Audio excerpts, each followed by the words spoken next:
On va jouer, bien sûr. On va jouer, mais d'abord, je voudrais montrer cette très très belle carte là. Hein, on est en pleine période des vœux. Là, on a le droit jusqu'à la fin du mois. C'est des très belles cartes de vœux. Ce sont les cartes de l'UNICEF. Donc c'est super pour souhaiter les vœux à ceux que vous aimez, les proches, les amis. Et en plus, vous faites une belle action, bien sûr, pour soutenir l'UNICEF. C'est 13 euros. 13 euros seulement, j'ai envie de dire, pour 10 cartes. Ça vaut vraiment le coup. Voilà. Et on peut applaudir aussi l'UNICEF pour tout ce qu'ils font parce que ils améliorent, vous savez, le quotidien et l'avenir du coup de millions d'enfants à travers le planète. Un seul exemple, grâce à ces cartes-là que je viens vous de montrer, et à l'UNICEF, bien sûr, 40 000 personnes en situation d'urgence ont pu bénéficier de 3 mois de soins l'an dernier. Vous voyez que c'est très concret. Merci à vous pour ce moment d'attention. Et maintenant, toute l'attention de mes candidats, je l'ai bien sûr, parce que je vais leur dévoiler les 4 thèmes de ce soir. Premier thème, France 3 et son histoire. Roche et rocher dans la mythologie. Rix et colère dans le sport. Dernier thème, il est ici. C'est le thème mystère. Luc. C'est pas facile. Premier qualifié, comme lundi, comme mardi, comme mercredi. Donc, c'est vous qui avez le plus de choix. Roches et rochers dans la mythologie. Luc.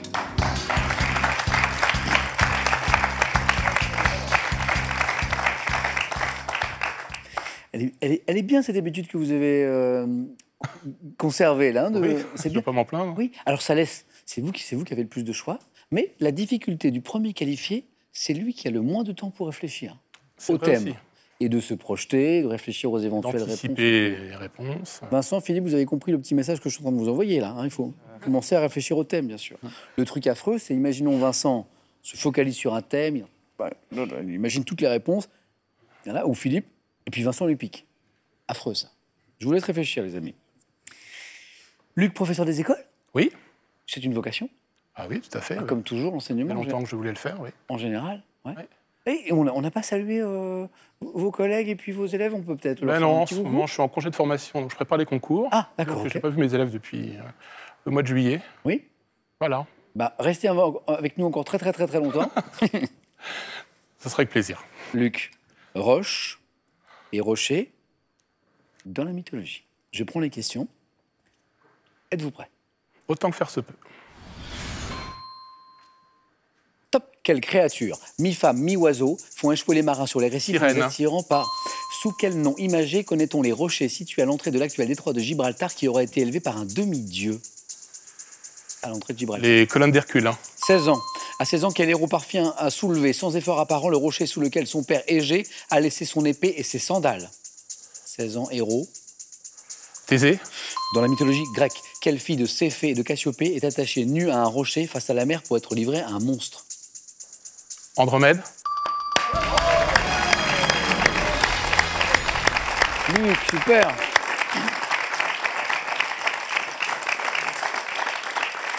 Alors, dans mon souvenir, premier 4 à la suite, 3. Le lendemain, mardi, 4.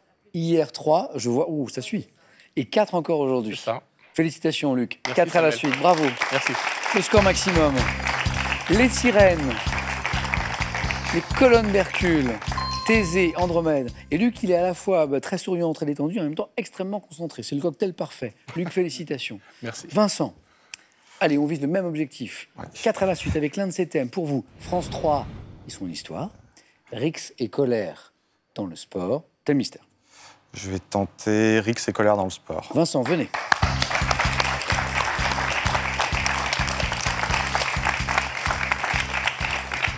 Avant que je vous pose des questions, Vincent, un beau voyage en Ouzbékistan. Oui. C'est une lecture qui l'a provoqué. C'est ça. C'était un livre d'Amin Malouf sur la route de la soie qui a donné envie de partir à l'aventure et visiter les mêmes villes. Pour voir de visu. Ouais. Et alors, rencontre assez amusante, étonnante, avec un gardien de musée, je crois. Oui, un gardien de musée qui nous demande d'où on vient, de quel pays. Du coup, on lui dit la France. Oui. Et du coup, on s'attend à ce qu'il nous parle de personnes connues, d'acteurs, de choses comme ça. Et la personne qui nous cite comme personne très connue, c'est Pierre Richard. Ah, c'est drôle. Pierre Richard. Ouais, Pierre Richard. Pierre Richard. C'est pas la première personne qu'on pense pour la France. Oui, Il est très bien. ça peut être quoi, en général, à l'étranger? On lui dit Zidane, on lui voilà, dit... Zidane. Qui encore? Catherine Deneuve, oui. Quelqu'un très gentiment De me Gaulle. souffle Samuel Etienne. Ça m'étonnerait, mais c'est très gentil. Merci beaucoup. Sur TV5 Monde. Ah oui, c'est vrai que TV5 Monde, hein, ça, grâce à TV5 Monde, on est allé dans le monde entier et on reçoit régulièrement des messages des quatre coins de la planète, des courriers, des mails, ça fait extrêmement plaisir. Vincent, on s'est fixé un objectif ambitieux, c'est de faire au moins aussi bien que Luc.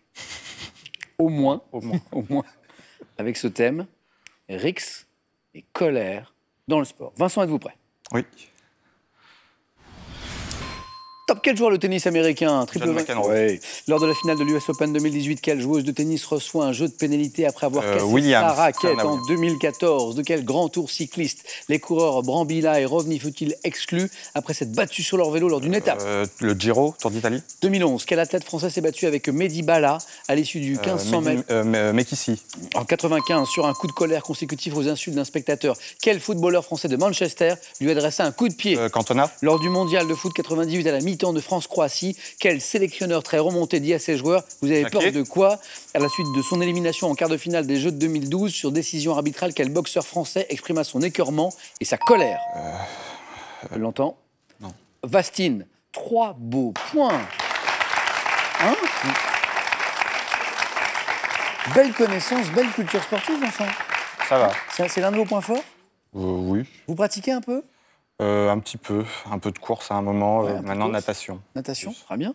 Alors je reviens sur toutes les bonnes réponses de Vincent. Aimé Jacquet, très en colère lors de la mi-temps de France-Croatie en 98, et il dit à ses joueurs: vous avez peur de quoi? Vous avez peur de qui? Voilà ce qu'il leur a dit. Éric Cantona, bon, voilà, hein, un petit coup de pied vers les spectateurs, là, je me rappelle, je ne sais pas si vous vous souvenez. Alors quand les athlètes français se battent ensemble, ça fait désordre. C'était en 2011. 1500 mètres à Hercules, Monaco. C'est Mehdi Bala qui s'est battu avec Mayedine Mekissi, tout à fait. Alors c'est drôle parce que je crois qu'on l'a évoqué lors d'une émission précédente. Mais oui, c'est Serena Williams qui, à l'US Open 2018, s'est fâchée contre l'arbitre, qu'elle a traité de voleur. Et puis alors, bon, celle-là a été donnée. Quel joueur de tennis américain Quand on cherche un joueur américain de tennis en colère, hein, bon, bah c'est lui, hein. C'est John McEnroe, bien sûr. C'est aussi pour ça qu'on l'aimait. Il y avait toujours du spectacle. Triple vainqueur, c'est des internationaux de Wimbledon. Entre 80 et 84, réputé pour ses colères sur le court. John McEnroe et 3 jolis points. Bravo pour Vincent.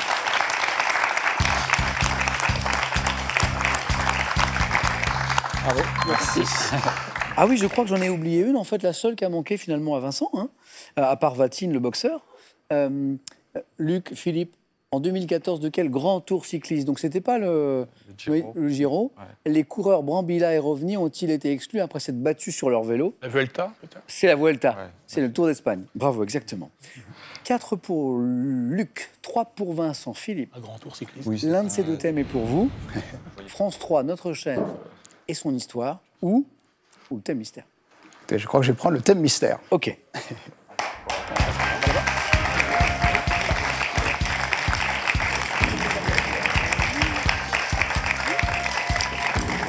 Alors, pour le thème mystère, Philippe, j'ai mis le t-shirt de circonstance. Alors ça, je ne le savais pas, mais je suis bien tombé. Parce que, Philippe, le thème mystère, c'est l'herbe dans tous ses états. Ah, vous voyez, hein, cette circonstance. L'herbe, Tout à fait. tous ses états. Philippe, professeur d'allemand, vous étiez professeur d'allemand. Oui, Puis alors, vous encadriez des échanges scolaires. Et un jour, 2 policiers, c'était en Allemagne, C'est en Allemagne, à Cologne. 2 policiers viennent vous voir pour vous parler d'élèves. Oui, alors Qu'est-ce qui s'est passé? Je vais essayer de faire vite. Donc, nous étions dans la gare de Cologne. On avait un peu de temps entre 2 trains. Oui. Et j'avais laissé un peu de temps libre à leur demande à des élèves, en leur disant: mais vous restez dans la gare. Bon, de toute façon, il y a un centre commercial, il n'y a pas de problème. Bon, et puis, au bout de 20 minutes, effectivement, 2 policiers viennent me chercher, me demandent si j'étais le responsable du groupe. Alors, je dis oui. Ils sont pas bons, ça. Hein. Et ils me disent: suivez-nous. Bon, alors, je les suis. Et puis, je vois 7-8 élèves à moi, tout penauds, devant un magasin. Et le patron du magasin, propriétaire, explique que ses élèves avaient mis des pièces... Il faut préciser que c'était juste avant le passage de l'euro, hein, Donc, en France. c'était encore le C'était- Deutschmark. Alors, c'était le Deutschmark en Allemagne et ouais. les francs en France. Ouais. Et justement, eux, ils avaient acheté des paquets de cigarettes qui, normalement, coûtaient à l'époque 1 Deutschmark, Ouais. environ 3,50 francs de l'époque. Et eux avaient acheté ça avec avaient payé avec des pièces de 20 centimes parce que ça passait. Elle passait. Les 20 centimes français marchaient aussi bien que 1 euro, 1 marque, c'est-à-dire. Et ils le savaient. Et ils le savaient. Et donc ils avaient dévalisé le distributeur de Parce que cigarettes. l'année d'avant, leurs camarades avaient testé ça par hasard. Ils leur avaient passé le tuyau. Ils leur avaient refilé le tuyau. Et ils étaient venus avec des sacs complets de pièces de monnaie. non. Ils avaient les commandes pour toute la famille ou Non, les c'est copains. Voilà. Bon, qu'est-ce qui s'est passé au final? Finalement, le commerçant accepte de ne pas porter plainte à condition qu'il rende les paquets ainsi payés, entre guillemets. D'accord. Et puis ça en est resté là. Quoi. Mais Tout s'est bien- tout les s'est bien élèves, terminé. quand il y a eu des heures de colle à la rentrée, le chef d'établissement n'était pas très content. Bon, bah, ça va. Voilà. Ça va. Mais tout finit bien quand même. J'espère que tout va bien se finir aussi. Pour vous, Philippe, Souhaitons-le. avec ce thème donc, l'herbe dans tous ses états. On y va? Écoutez bien chaque mot de la question. Top. Comment appelle-t-on une collection de plantes ou de fleurs séchées conservées entre des feuilles de papier? Un herbier, Quel synonyme de pelouse désigne une étendue herbeuse entretenue dont les Anglais se sont fait une spécialité? le green, Quel mot associé à un roman de Jean Giono désigne l'herbe qui repousse dans les prairies après la première fauche? Giono. je passe. Par opposition à ligneuse, quel adjectif qualifie une plante ayant la nature de l'herbe? Herbacée, De quel roi des Huns, mort en 453, a-t-on dit que là où il le passait, l'herbe ne repoussait plus? Attila, En France, jusqu'en 1941, comment appelait-on la personne qui vendait des plantes médicinales? un herboriste, Quel roman de Colette, publié en 1923, évoque deux adolescents qui découvrent l'amour? le blé en herbe, Oh, oh! Quand on le voit arriver, ce thème, l'herbe dans tous ses états, on se dit pop, pop, pop, qu'est-ce que c'est que ce thème? Content de mon choix. Philippe, c'est vrai, hein? Oui. Je suis sûr que vous vous êtes dit, ça va être compliqué. Hein. Bon, je me suis dit, ça peut aller, il y a pire, mais bon. Bien il joué. va y avoir pire. Un 4 à la suite, un 4 à la suite. Le blé en herbe, herboriste, un ou une, Attila, là où il passe, l'herbe ne repousse pas. L'herbacé et l'herbier. Jean Giono, le regain.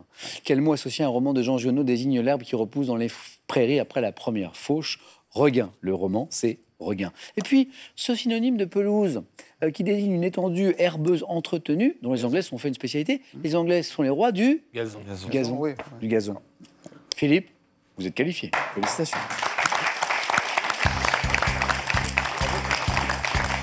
N'y croyez pas. Je n'y croyais pas. Mais bon.